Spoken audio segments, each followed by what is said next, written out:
Hello, guys, and welcome to the FPL Duo. And here we are for the knee-jerk reaction for game week 26. So, yeah, it's been a mixture of obviously results in terms of how this blank game week has gone. I think it's been pretty, successful in terms of who we've chosen in terms of our players, and a lot of them. I think we're all pretty happy with our ranks, if I'm honest, in terms of our obviously points that we got this week. There was a few annoyances, obviously, with the teams, but I'm sure we've had a pretty good game week overall. But unfortunately, Huss is unable to join us for this stream, but I'll go through his team and how he's done first of all. So obviously, for his goalkeeper, Ariola, he plays tomorrow against Brentford, so we have to wait and see how he gets on. But let's move on to the defence that Huss has gone for. So he went for back three of Gabriel, who unfortunately Arsenal did somehow concede in that game where Arsenal won 4-1 against Newcastle. Now, this was expected. A lot of you did go with double Arsenal in defence. So that goal, that must have ruined it for obviously the clean sheet who went for the Gabriel and Saliba in the back of defence. But it did end 4-1 in that game. Obviously, Gabriel blanked with 2 points, but there was a moment where he could have actually scored, but it did come off a Botman, and it came down as an own goal instead of Gabriel's goal. So yeah, 2 points for only Gabriel in that game. Let's move on to Taylor. Obviously, there was a benching issue, and Taylor was the only great option that Huss could play, and he ends up conceding as well, and only getting the 1 point. So not much to really talk about with that. Let's move on to last defender. That is Ake. He managed to get his clean sheet in that game. I'm surprised actually with Ake getting that clean sheet against Bournemouth. There was times Bournemouth could have potentially scored, and Solanke as well in that game, but he did manage to get a clean sheet. Ake, he did start as well. We did get some early confirmation of Ake starting in that game, so that was quite nice to top off in the back line. So that's the defence out of the way. Let's move on to the midfield, where it's been pretty good for Huss, and I feel like there's a lot of double hauls there to talk about. So let's start off with Saka's one, first of all. The 10-pointer. He did score the goal and get the clean sheet and the bonus too in that 4-1 win. He could have got a lot more. And again, he was subbed off early in that late second half, 75 minutes. So another game where Saka hasn't played the full 90, which is nice. I think the rest is what he needs, as there isn't really anyone else that can play in this position. So that was nice for Saka again. Yeah, again, to get another double haul. I think that's his third double haul in a row now for Saka, and that's without him playing a full game of football. So pretty impressive, I think, with Saka is definitely a player we can't really afford to get rid of due to his current form. But let's move on to the star player, I think, for this week in terms of Huss's team, and that is the person we do have on the thumbnail, and that is Douglas Luiz in that massive haul. And this was one of Huss's transfers in that really paid off for that -8. He took 15 points for Douglas Luiz, 2 goals scored, a bonus 3, and Aston Villa did that winning 4-2. And so there was a lot of action in that game, 6 goals throughout there. Very, very exciting end-to-end game overall for that. But yeah, that transfer really paid off. A nice differential as well. Almost differential with 10% owned Douglas Luiz. So yeah, it was a great result for him to get the 2 goals and get that massive double haul. Let's move on to Huang or He-Chan. This one is quite, I don't know what to make out with this one, because Wolves, I say, weren't playing the best, I would say, in that game. I think they were pretty poor overall. I'm not surprised He-Chan did blank in that game. I thought he played as an individual really well, but as a whole team, Wolves weren't really up to it. I think Sheffield could have potentially got a draw out of that game, if I'm honest. But he did come off at 85 minutes. He did get a clean sheet point, which ends up on 3 points. But I think we were expecting much more from Wolves, especially Huang to at least score a goal in that game. But it only ended up 1-0. and that only goal came from Sarabia, who we really didn't consider or bring into our teams. But if you did, well done, as he is a great differential going forward. And let's move on to the last player in Hustlers' team in the midfield, and that is Foden, who gets, again, another double haul, 11 points, scoring the only goal, which was indirectly assisted by Haaland. Haaland did take the shot, but the goalkeeper parried it away, and it parried it in the way of Foden's direction, and he ends up getting the goal, the clean sheet, and the bonus free in that 1-0 win over Man City. So again, Man City haven't scored really that many goals so far in the last 3 games, only 1 in each game. And again, they're ticking along quite nicely with getting past with 1 goal. But it was nice again, obviously, for Foden to get an equaliser on his return so far this season. So I think for him now, that is 9 goals and 7 assists for him. So he's almost in double digits for goals. And his ownership, 32%. I think he'll be rising the more he is definitely getting behind him. So that's the midfield talked about. Let's go through the forward line that House has gone with. So obviously Watkins again, he returns for Aston Villa. I mean, this isn't a surprise. Watkins is on fire, and he was part of the action in those 4 goals Aston Villa did score. He scored 1 of them, and he did assist the other. So that leaves him with 9 points.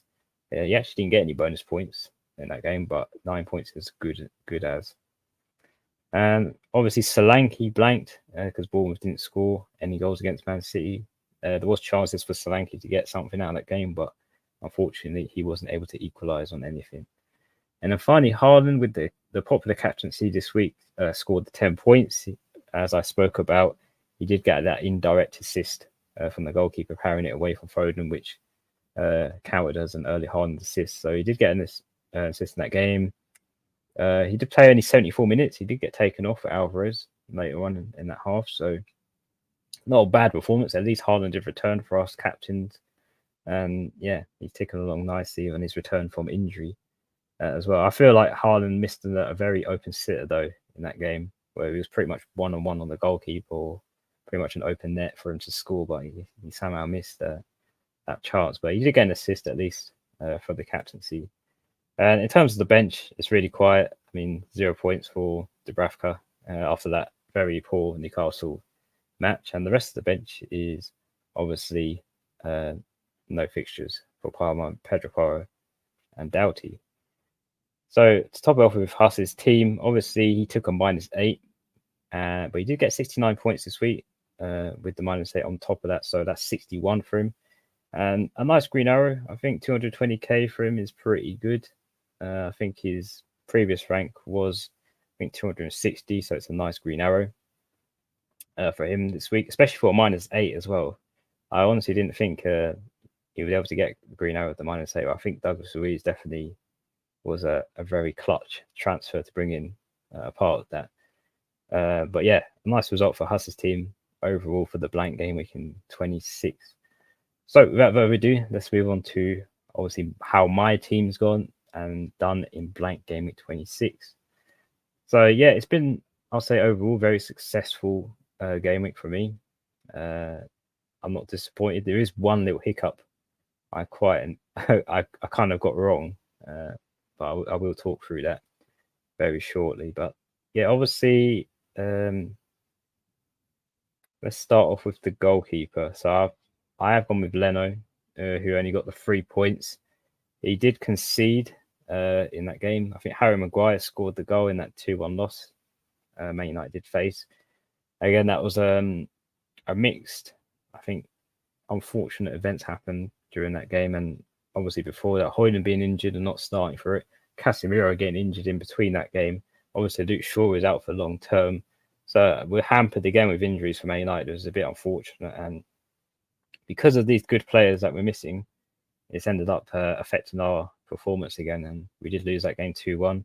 I was hoping Leno would get a clean sheet at least from that game, but I was wiped by Harry Maguire, and he ends up on obviously the 3 points on top of that. So yeah, he did get a save. He made 7 saves actually, so he had a quite eventful game. Man United did play well in terms of attack, just they weren't able to equalise on most of the goals in that game. He also got yellow card Leno as well, but he did get 3 points So let's move on to Estupinian, which I think is a massive talking point.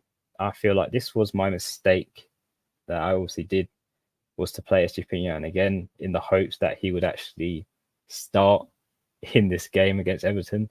Turns out he didn't again. Zerbi decided to bench him once again. And I was infuriated when I saw the lineup for Brighton and seeing Estupinian on that bench again. I mean, he did come on for 30 minutes in that second half, but that 30 minutes wasn't enough for obviously a player like Estupinian. He's a starter, not a player that comes off the bench as a substitute. But yeah, it's made me rethink now. Estupinian is definitely not the one I'm gonna be keeping. Later down the line, I will plan to take him out because I can't trust Zerbi and his rotation anymore, and I can't handle it. But because of that, I could have played Branthwaite, who got 9 points. He actually did score the goal against Brighton. And yeah, that's the annoying thing. I could have played Branthwaite instead of Estupinian, but I was hoping that he'd start. I mean, he's been benched last game week and the week before that. So I don't know what that is, whether it's they're on speaking terms or not, or if it's a tactical situation with that. I have no idea, but it's very questionable why you wouldn't play one of your best wing backs in the team. But let's move on to obviously the next player in defence. That's Gabriel. I've spoken about him. Obviously, Arsenal conceded that one goal to Newcastle, and the clean sheet was white for him, and he was unfortunate to get anything for that that redirect from Botman, which counted as an own goal. And next defender, obviously Ake, I've spoken about. Obviously got the clean sheet against Bournemouth, 6 points. Very nice result. At least a return in defence for a clean sheet because I haven't got one anywhere else in my team. So let's move on to the midfield. As Pascal Gross is on fire at the moment, he still keeps going with returning. I think that's his fourth return in a row now. He got an assist against Everton, and 7 points obviously for that as well. So it was a nice, obviously, bonus to play Gross and get his points again. He got a bonus 3 on top of that. He did get a yellow card, but still got the bonus 3, and he obviously the assist as well. But yeah, Gross is ticking along nicely in terms of Brighton assets. I think he's, I want to say he's the only reliable one I would probably consider if it wasn't for Matoma being injured. But let's move on to the next midfielder. Obviously spoken about Hwang. Wolves all together didn't play really well. I was hoping a little bit more from honestly them, but yeah, only 3 points for Hwang getting the clean sheet point and only playing obviously 85 minutes in that game. Moving on to Saka. Obviously spoke about him too. The goal, the clean sheet, and the bonus 2. So nice result for him, and also Foden as well with his 11 points. That obviously we've spoken about him through Huss's team. So let's move on to the forwards line. So Haaland, the captain, 10 points for the assist from that Foden goal. Tony plays tomorrow against West Ham away, so we have to see how he does. That should be a good game for Brentford. We'll have to see if they can hold out against them. And finally, Watkins with 9 points for his goal and assist in that 4-2 win over Nottingham Forest. On the bench, obviously, Areola plays against Tony tomorrow, so we have to wait and see. Branthwaite, they're sitting there with 9 points. It's mocking me, honestly. I should have played him. I knew I should have, because those 9 points would have been very vital, especially for this blank game week now, because I think my rank would have jumped up really high. But I'm sort of stuck in this 80 to 60k bracket, and hopefully I'm able to get out of it very soon. But those Branthwaite points really hurt on the bench, especially for me. But with all that further ado, obviously 62 points this week and 64k rank. So I was 85k. So it is a green arrow of about 20k or so. And yeah, it's a very good result. I've still got one player to play on the pitch, obviously, and that's Tony. He's got West Ham away. So hopefully that green arrow becomes even bigger for me, and I'm able to escape this 80 to 60k bracket. But yeah, let's see, obviously, how that goes. But that's how, obviously, Blank Gameweek 26 has gone for me.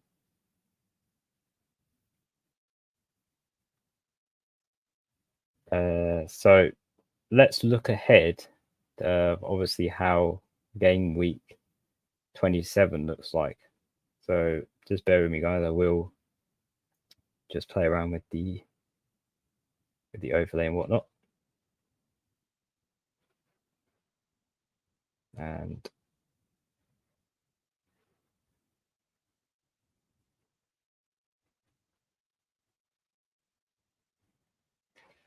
so yeah, let me just get my team up and see how it looks on the screen. And here we go. So yeah, this is how my team looks for obviously game week 27. I think, as you can see, I put Estupinian right on the bench. He's not even the first bench option for me because I don't have no trust in him whatsoever in terms of that. But obviously, before I get through my team, let me answer a few of your questions, or let's say we have to say in the chat also. So let's start with Fatality. It says Hale, 67 points all out.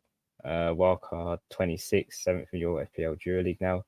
Bench boost and 3 hit left. Well done, Fatality. And hello, how are you doing? I hope you're doing well. And yeah, that's a good result. 67 points all out. Very close to around pretty much what a lot of people have got this week of 60 plus in terms of points. But yeah, bench boost and 3 hit left. I think that's, apart from triple captain, that's what I've got left as well. I got a comment from Ali Mack. He says, nice score and rank for you, Jordan. Thanks, Ali. Yeah, it's been a very great week. I mean, there's not been many threats that I've had to worry about in terms of my team, but I'm happy with the score in the ranks so far. And yeah, it's been a tough week for you. 43 with 3 still to play. I mean, you still got 3 to play, so there's a lot of points in there, depending on who those players are. So there's a lot to play for your team still, Ali. And hopefully those players that you've got left manage to get you even more points for and get you a green arrow. Obviously, we've got Roman Jarvis in the chat. He's got 58 points with Tony, Reguilon, and Areola to play. So I'm welcome, House. Yeah. Sorry, guys, for the late one. Sorry, I've just joined. Yeah, apologies, guys. I am half an hour late-ish. I literally just got home. I had to do something today. Unfortunately, I couldn't make it on time. So yeah, hopefully, we can still talk about the last final hour, half hour anyway. But yeah, sorry for interrupting. What were you saying? No, it's all good. We're just going through the chat, through the comments, see how people have done, and obviously if there's any questions ahead. So see what Edic has to say. You guys actually got decent points considering everyone else did terrible. I got 53 with Tony left. Yeah, it's a mixed result in terms of this blank game week and how well people have done. Because I feel like a lot of people have done well because there's not been many threats to look fearful. But yeah, you still got Tony left though, which still he could turn out big for West Ham game obviously tomorrow. So we have to wait and see how that does. Sorry. Oh, sorry. Yeah, so we're on this comment, aren't we? From Elika. Okay, so have you gone through my team? I don't know what you've spoke about. Just fill me in. Yeah, we've gone through your game week 6 team, how it's done, your rank and green arrow and whatnot. And I haven't spoken about my team yet because I was just taking comments from the chat. So you can still show how your game week 27 looks. And okay, yeah, pull up my team if you can. I'll quickly go through it and just give my thoughts on my team. Because obviously, I even missed the deadline stream, I believe, on Saturday. So a lot of people don't even know what transfers I made. So I'm just going to quickly clarify as well because I did take a -8 on Saturday. Have you got the? Shall I pull my team up on the? Have you got this? Have you got my team on there? Yeah, I just put it up now. 2 seconds. So yeah, guys, I did take a -8, and I took out Darwin for Solanke. I took out Jota for Hwang, and I took out Richarlison for Douglas Luiz. And obviously Douglas Luiz, we'll get onto that, what he ended up doing. So -8. And you guys know usually -8s, they don't really pay off for me usually. But this week has been a nice one. Sorry, a nice little surprise because the -8 has paid off so far. So in goal, Areola, who's got to play Brentford tomorrow. So we'll see what he does. In the back line, obviously, Arsenal unlucky to concede, I think. They were pretty cruise control for that game. Newcastle were poor, but they conceded within the last 5 minutes. So I was actually happy that Arsenal conceded because I wasn't it gave me a green arrow, like for some reason, because a lot of people are doubled up on Arsenal. So Gabriel conceding was actually a good thing for my team. Taylor blanks. Ake got the clean sheet as well, 6-pointer after their slim win against Bournemouth.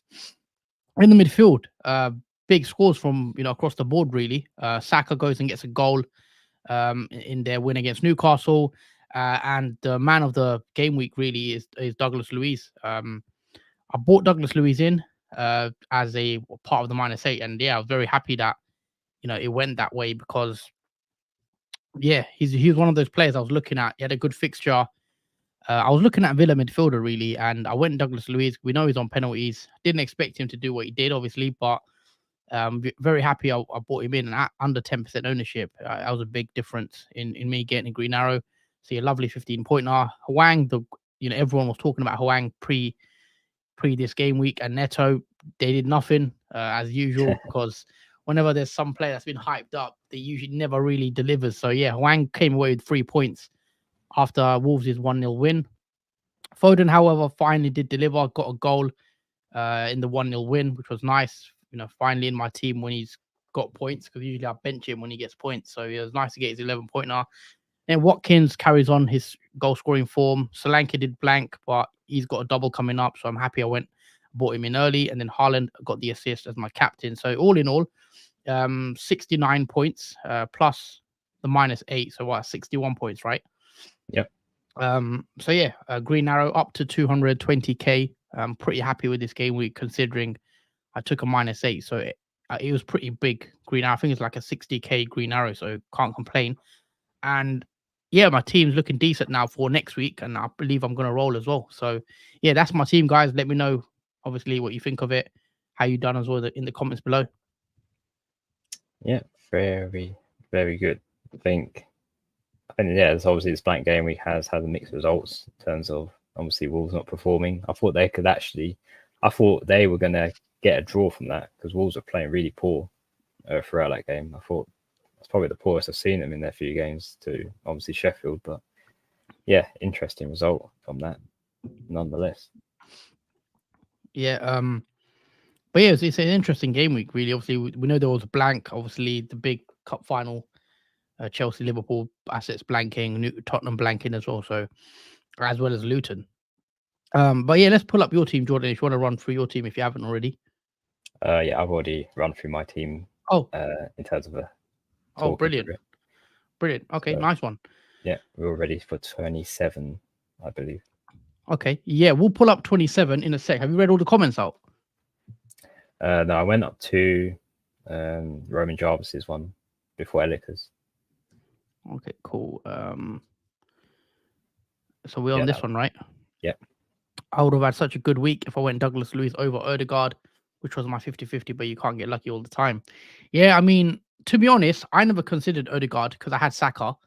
The two players I considered was Douglas Luiz or Bowen, I think I said.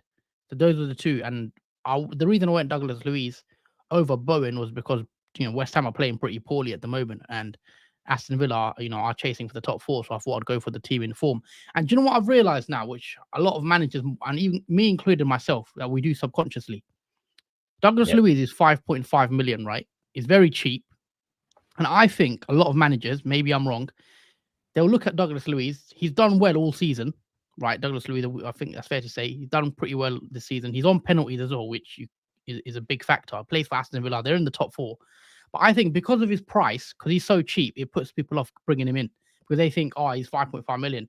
I want to get someone that's like a Bowen 8 million or an Odegaard. And I think we do let the price sometimes sway us. I think Douglas Luiz is a steal at his price. And I think I've made that mistake previously where I thought he's a 5 million midfielder. I can afford because I've got 8 million in the bank right now. So I could have went and got a Bruno Fernandes. I could have went and got like a Son. I think sometimes, yeah, that's one thing I think we do maybe look into too much, the pricing of the players and try bringing players that are the more premium ones. But yeah, I guess it's one of those. I mean, Odegaard is a good pick. Arsenal won as well, but it's just unlucky that he didn't score really. Yeah, surprising. Arsenal scored 4 and Odegaard wasn't a part of any of the action in any of them. So yeah, it was quite unfortunate, I think, in that Wolves game for me was bittersweet. Of Huang blank, but my differential 8 Nuri coming in massive for me. Yeah, 8 Nuri keeping a clean sheet. That's big. Yeah, I did say on the not Kneejerk, deadline stream that maybe a Wolves defender could be very beneficial in case of obviously the attack doesn't pay off. And yeah, good job, Robin. Had a great week, 79 points, but KDB blanked. Yeah, KDB bench. Yeah. That was maybe a bit of a surprise. Maybe it wasn't, because Pep did mention actually. I mean, we did get early news about KDB actually on the deadline stream. I mean, I knew that he was going to, I wasn't there, but I think we got early news that he wasn't going to start. And yes, it's an interesting one because the way Pep described it when he was asked the question, is KDB ready to play football? And Pep sort of suggested that, yes, he's fine, he's ready, but he's only ready to come on when obviously the opportunity arises. So he wasn't really, there's no injury issue or whatnot, or minutes wise. He just wanted to use him as like maybe a backup just in case something went sour for Man City in that game. Yeah. Let's pull up 27, our teams for that week. So I'll pull up my team. Have you gone through your 27 team? No, I was about to when we were going through the comments, but I haven't gone through mine yet. So okay, I'll pull up my one. Let me just zoom in for you guys. My team looks a lot better for game week 27, definitely. No hits. I'm gonna roll, I think, this week. Early initial thoughts. I feel I don't need to make a transfer, but we'll see. I could take Foden out, which again is a bit risky because he's got Man United at home. So yeah, we're not looking too great. Yeah, there was one player I was looking at. I'll get onto who, but I don't think I need to rush and do it. Obviously Salah, ultra res is Salah an essential? I mean, with Salah, we don't even know if he is going to 100% be fit. I mean, I think he should be. I think Salah was 50-50 for today, and as well as Nunes, I think they were 50-50 for today. So next Premier League game, I'd expect them to be fit, but it's hard to say right now without knowing until Klopp's quotes. So I've got Areola in goal, who's got Everton away. We'll have to see how he does. I've got Dubravka against Wolves. Dubravka was actually not playing. I believe he was ill or something. I can't. I'm not exactly entirely sure, but Karius did start. But I believe Dubravka will come back in. So I think I probably would play Dubravka at Wolves over Areola. But right now, Areola is in there. Back three, I've got Gabriel, Porro, and Ake. We know Porro currently flagged, but there are rumors that Porro should be available for that Crystal Palace at home game. And if he is, I'm definitely going to play Pedro Porro ahead of Doughty, who's got Villa at home. So I'm not too worried about Pedro Porro starting in my team because I've got a decent bench. I've got actually playing players. Midfield four, I've gone Foden, Douglas Luiz, Palmer, Saka as well. Foden's got Man United at home, and initially I was thinking this game could be a bit tough for Man City. Man United, as we saw against Fulham, don't know what to get from Man United sometimes, So I was looking at taking Foden out potentially to bring in Salah or Son. I just think those are one of the players I'd want with their fixture. Son's got Palace at home. We know Palace, Palace have looked decent with the new manager, but there was early initial plan was maybe Son in this week.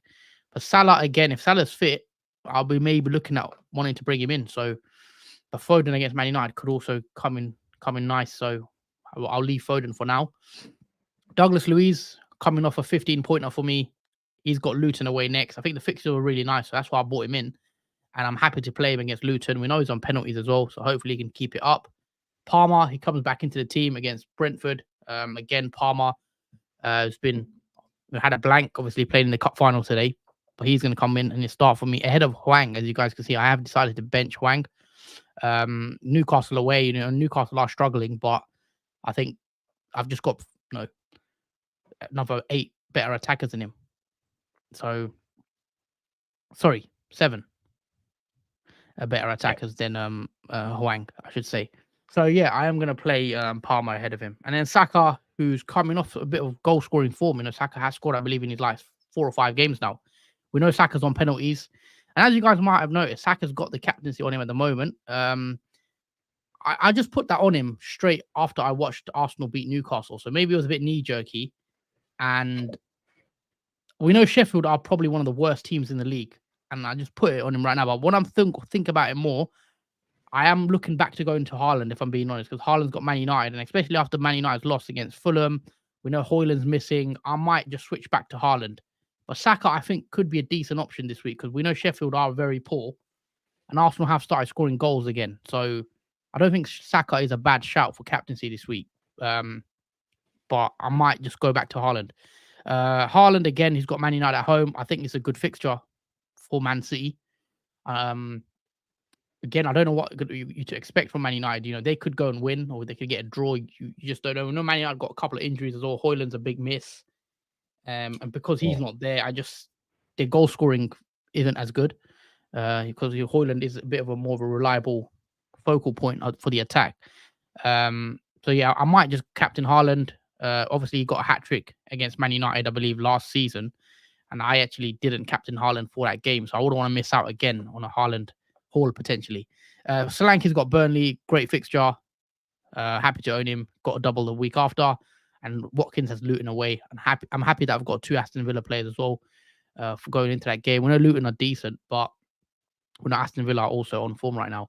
And on the bench, I've got Hwang, who's on the who I decided to bench. I've got Doughty, who's got Villa at home if Pedro Porro, for whatever reason, isn't back from fitness. And then I've also got Taylor on the bench as well. So that is my team right now, guys. I'm thinking of 2 plans I can roll. My team looks fine. I don't think it needs any major surgery. I could just roll the transfer, or I could do Foden to Salah or Foden to Son. And that's the other move I could make, depending on what I feel like. But I could be tempted with Salah if I hear he's fit. So we'll have to wait and see, guys, how it goes. Same for you, Jordan. What would you? Yeah. What's your plans? Your boss team? You've got 2 free transfers, haven't you? Yeah, I'm in the luxury position of 2 free transfers. Let me just switch to the other screen so I can show you my team, if it will let me. Now there we go. So yeah, this is how my team looks like, obviously, for Game Week 27. So in goal, I've got Leno, who has Brighton at home.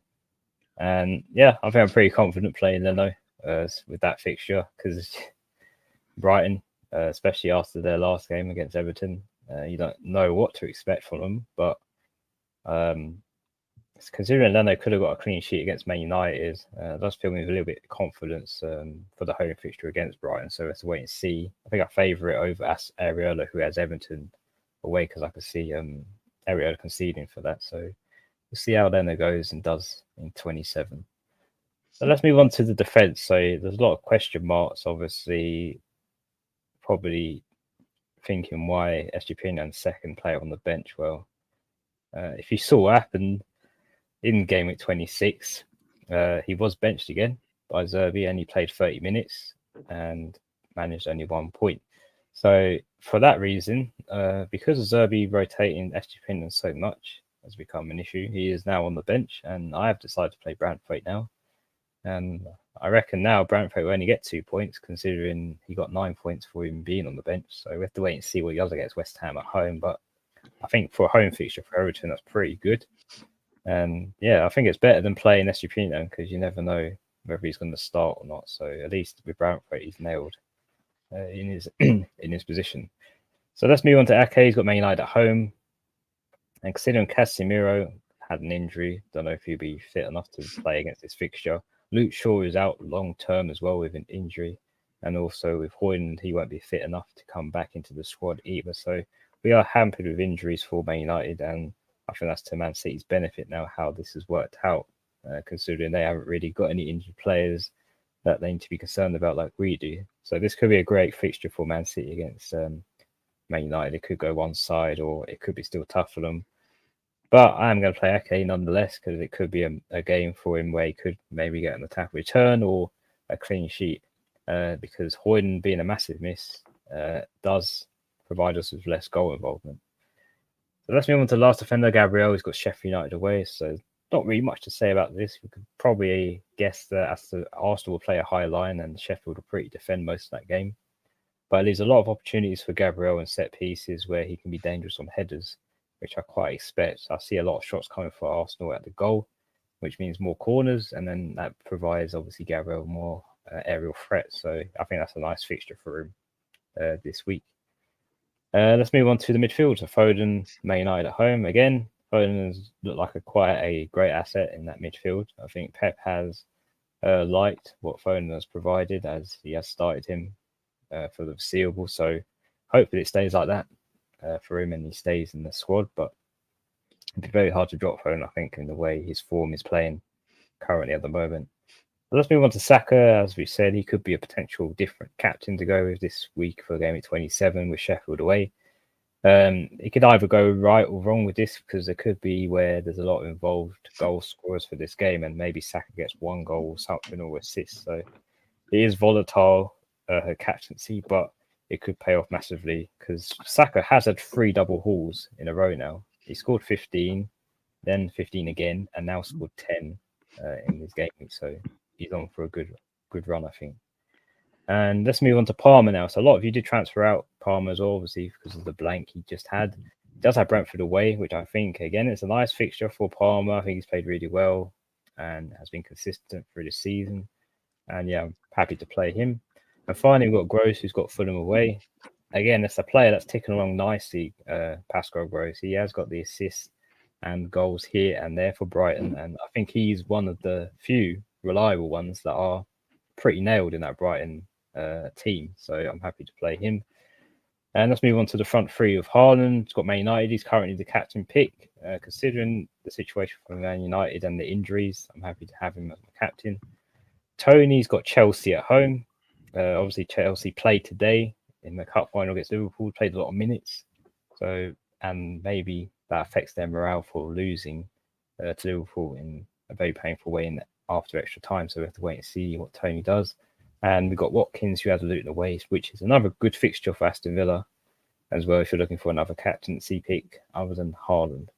And on the bench, you've got Areola, who's got Everton away. Hwang's got Newcastle away and is also on my bench. Estupiñán has got Fulham away. Not really much to talk about with that. And Bell's got Aston Villa at home. Mm-hmm. What about your transfer plans? So yeah, I have 2 free transfers. So I have to make one, obviously, for game week 27. Now, I have given it well. My plan was to bring Salah in, who has Nottingham Forest, but I do have to wait and see what Klopp says and whether he's going to start in that game or not, because that will affect whether I bring him in or not. But he should be fit for that game. If he is, I will be taking Tony out to downgrade him to a cheaper forward, and taking out Foden for Salah to fund the move. So it will be 2 free transfers I would make to bring Salah in. How would that look with the budget? What would you do if you? How would it look like with Salah? What money did they leave to Tony, to whoever?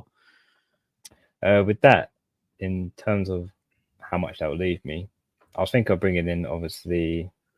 Go on your transfers page if you can. Yeah, I can go on my transfer page.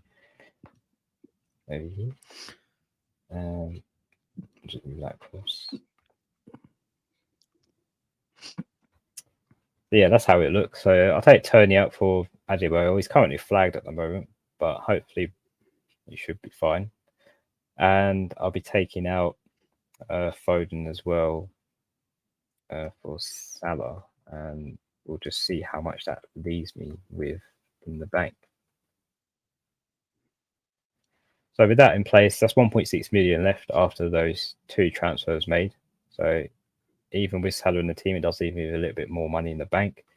I will potentially, I will bench Adebayo and play the 5 in the midfield. So that does allow me to put Hwang in the starting 11 and just play Watkins and Haaland up front, which I feel like I think that's preferred in terms of the fixtures that Hwang does have.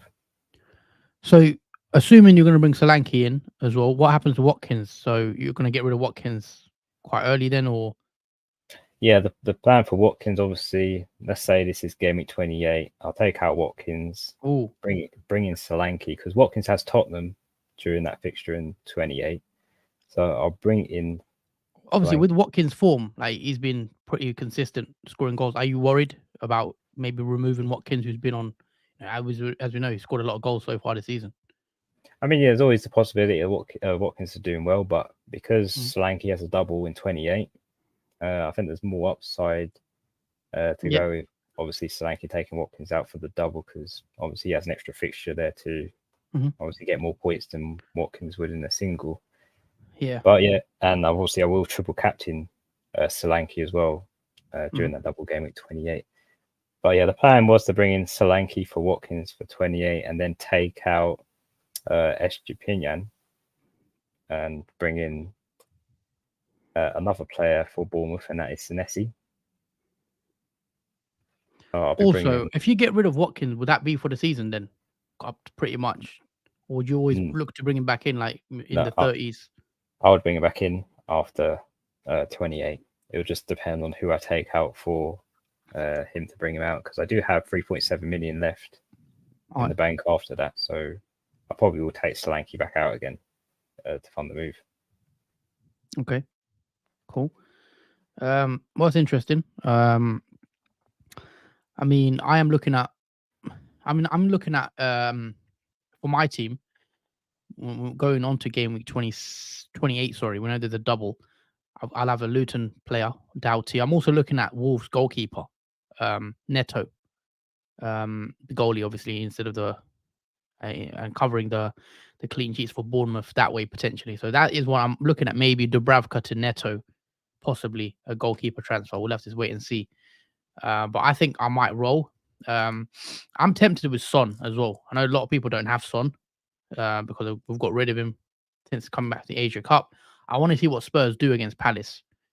If Son looks good, I could be tempted with a Son transfer in. So that's where I'm leaning towards for my moves. Yeah, have you maybe considered bringing in a Bournemouth defender for the double and maybe taking out Pedro Paul? Yeah, I've Or, not Porro. I'm or gonna Ake? keep Porro. I'm gonna do the goalie. I think I'm gonna get the Bournemouth goalie, Neto, instead to cover the clean sheets. But the reason I want to keep Porro, I think as of now, I could be tempted to just keep him because if he's fit for Palace, I'm happy to hold him in a home game. And in game week 29, we know Spurs are gonna have a fixture. They've got Fulham away in 29, which is one of the better fixtures for any team really in that. And it leaves me open whether I free hit or not because I've also got Douglas Luiz. We know Douglas Luiz is also going to have a game in 29. He's got West Ham away, so it's another game for a player that is going to have a fixture. So it gives me a choice in 29. Do I, rather than being locked into a free hit, it gives me options open. Having Porro, Douglas Luiz, Watkins, they're all going to have games. So I'm sort of keeping my options open. I don't have to commit to doing a free hit 29. So I like Porro for 29. Basically, that's why. And after 29, I could get rid of him, but I want to see what he does coming back from injury because the fixtures aren't too bad until like game week 32. They're not bad. Fulham, Luton, West Ham, Forest. These are 4 decent games. Palace is also decent, I think, depending on if he plays. After that, obviously, it's quite bad. 33, 34, 35, 36. They've got a tough run, Spurs. They're also going to have a double, I believe, soon. I don't know what game week, but they've got a game to be rescheduled. So, yeah, I think I'm quite happy with the way my team's setting up. We know Doughty, he's got a double in 28, so I will be playing him next week or the week after, I should say. The only players that are really that I am looking at maybe getting rid of is Foden, which is might be mad because he's doing well as well. But only reason why is because I think Man City's fixtures are quite tough, guys. The next 4, Man U, again, we don't know what we're going to get from Man U, but I think that's still a tough game usually. I mean, Man City, I believe, lost to Man United last season, if I'm not mistaken. Liverpool, again, I expect that to be a tough game for Man City, obviously, depending on who Liverpool get back from injury for that game. Brighton, again, away. Arsenal at home isn't going to be an easy game. So I think I could maybe get away without having Foden for this 4. He'll probably score at least 1 goal in these fixtures, but can I have someone like a Son? When I look at Son, he's got Palace, Villa, Fulham, Luton, and that for me is slightly better. And then even Liverpool, if I was to bring Salah in, I know you're looking at Salah. Yeah. Liverpool's fixtures: Forest, Man City, Everton, Brighton. Man City is a tough one. Everton usually quite a tricky game for Liverpool. Everton away. Forest next week looks good if you've got Salah. I think that could be if Salah's fit, then nice game. Brighton, you'd expect Liverpool to win. But again, Liverpool, as you saw today, I mean, Liverpool are literally bare bones. The bench was full of kids. I think Jaden Dans came on. I think he's 17. I know Conor Bradley, McConnell. There's a few youngsters that came on. So I don't know where Liverpool and what the lineup's going to be. But if Darwin's back, Salah's back, Szoboszlai can come back. We know Trent and Alisson are still going to miss out until. I mean, it says here Trent is expected back after 31st of March, which would be in April. So Trent is going to miss the whole of March. He's going to miss the whole of next month, apparently. So Trent is expected to miss Forest, Man City, Everton, and I think Burnley's 50. Brighton is 50-50 for Trent. I know he says he's expected back after that game, but I think he could potentially face Brighton. Same with Alisson. I believe Alisson's expected back after the international break. So yeah, we'll have to see with Liverpool. I mean, the way Kelleher played today, I don't think Alisson is a massive miss for Liverpool because he just looked just as good as Alisson did in goal today. I thought he was brilliant. Yeah, I mean, you could say he was the man of the match. Kelleher with some of the saves he done. So yeah, maybe Kelleher's decent as if you want to cover the Liverpool defense. I know Conor Bradley, another defender. If you want to go cheap, you could go for a Liverpool asset, but I think a lot depends on injuries now with Liverpool, I think. But yeah, I'm not looking at bringing any Liverpool player in right now other than Salah probably. But again, I am tempted with Son just to be different. I'm trying to see the ownerships actually. What is Salah's ownership right now? I'll have a look. 22% apparently. It's still low. Son is 16. 16. So, not many people have really looked at either one of those assets, I suppose, because of how obviously the blank game week's gone and the double we had before that, we haven't really considered it. Yeah, and obviously they were away with their country. Obviously Asia Cup, AFCON. But yeah, I think people will start looking at Salah potentially and even maybe Son. But yeah, it should be an interesting game week 27. But I think a lot of people could roll. Yeah, I think a lot of people are in a good position to roll now, especially if they've taken -8s and 4s like this me. week to cover the blank game week up. But yeah, I think after that there'll be a lot of people rolling and transfer over, maybe to get Salah in or another premium to obviously to get prepared for the double game at 28. Yeah, for sure. But yeah, this is where, as we said for a couple of weeks now, it's going to get interesting because chips are going to be activated very soon, and I expect a lot of people to free hit in game week 29 when there's a blank. Wild card. With a lot of us still got wild card too, so we're going to activate that. So I am looking forward to it, and obviously both green arrows for us. Obviously, you're inside the top 100k again. I am closing into the top 200k. I'm not far off it. Hopefully I can break in soon. And just hopefully I have a strong strong end to the season. I think 12 games left now. It's coming in. Well, we're just over 2/3 of the way in of the season. So this is the crunch part of the season, I think now. Yeah, this is the part where going different could mean a difference between a very good rank or a very obviously bad rank. There'll be a lot of chasing for ranks now because pretty much we've got nothing really much to lose at this point. So there will be a lot of differential choices I think managers are going to be making, especially with the chip strategies. Yeah, I thought I'd go different obviously this week. Douglas Luiz was big for me this week. That paid off. Hopefully I can have a few more of those before the season ends, and we'll see how it goes. But yeah, I think we'll wrap it up here, Jordan, unless you want to add anything else. You want to touch on any other topic or... I think that's pretty much all the topics picked up. Obviously, we've got another busy week of providing all the content for Game Week 27, but I think that wraps up Blank Game Week 26 for now. It's not over yet, obviously, because we've still got Monday Night Football tomorrow with Brentford and West Ham. Yep. Also, we've got FA Cup games. Liverpool are back straight into it with an FA Cup game on Wednesday.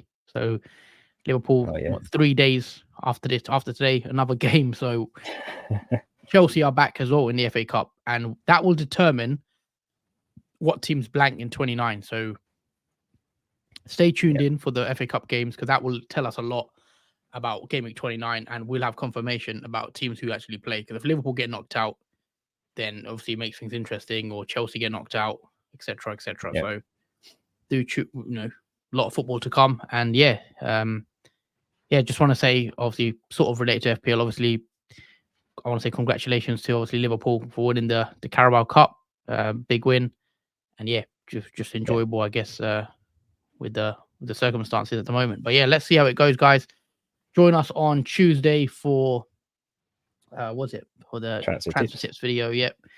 Team selection, as always, on a Thursday. We'll be back Saturday for the deadline stream. I will be there, hopefully, this time, because obviously I did miss the deadline stream, and the -8 I took, I was meant to do that live. But thank you guys for watching. If you haven't already, hit that like button. Make sure you are subscribed as well. It's not enough likes on the video. So guys, hit that like, hit that subscribe button, share the videos if you can in your socials, please.